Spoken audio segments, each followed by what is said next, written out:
Naantig naman ang puso ng netizens sa isang anak na nagregalo ng piluka para sa kanyang nanay na may cancer. Handa rin daw siyang gawin ang lahat. Magtuloy-tuloy lang ang gamutan ng kanyang ina. Para bigyan ng mukha ang balita, Mobile Journal, Yeda Pascual.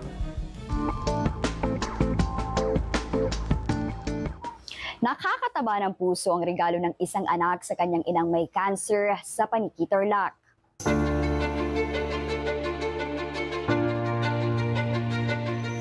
Wow! May buhok na ako! Salamat anak, may buhok na ako. Approve sa netizens ang video na ito na inupload ni Lawrence Bulosan, 24 anyos. Ang kanyang ina, tuwang-tuwa sa wig na kanyang regalo. Niregalo ko po yung wig na po yun para po kay mama ko po dahil po siya ay may stage 2 ovarian cancer. Nadudurog po yung puso ko po kasi po nakikita ko po ganun po yung sitwasyon ng aking ina na napanginginaan na po ng loob, na pong mawala. Sobrang mahal na mahal ko po yan. Ayaw ko po siyang mawala. Pangalawang buhay na raw ito ni Nanay Digna. Nag 50-50 pa siya matapos operahan last year. Ngayon nakikimotherapy pa rin si Nanay at nakaka-4 na sesyon na. Ay, gusto ko po sanang matapos akong makemo. Ginagawa ng anak ko, ultimong mag-vlog, marunong na siyang mag-vlog.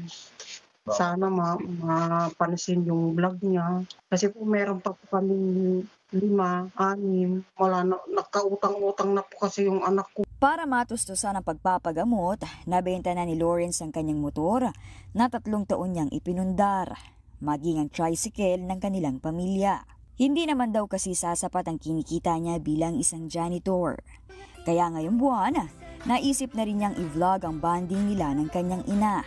Pag tahimik po ako, magawa tayo ng TikTok para po hindi ka malungkot, may stress.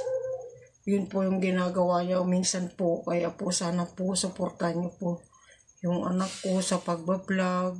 Pagsubok pa rin ang nasa 31,000 pesos ng gastusin nila kada buwan para sa gamutan ni Nanay Digna. Kaya ang mag-ina, nananawagan po ng tulong. Para maduktungan lang po ng buhay ng aking ina.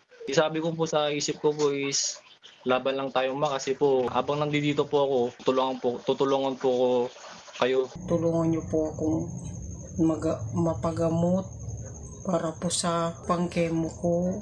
Walang-wala na po kami. Ako po si Mobile Journal Yeda Pascual na nagpapaalala na ang bawat may karamdaman ay kailangan din ng kalinga.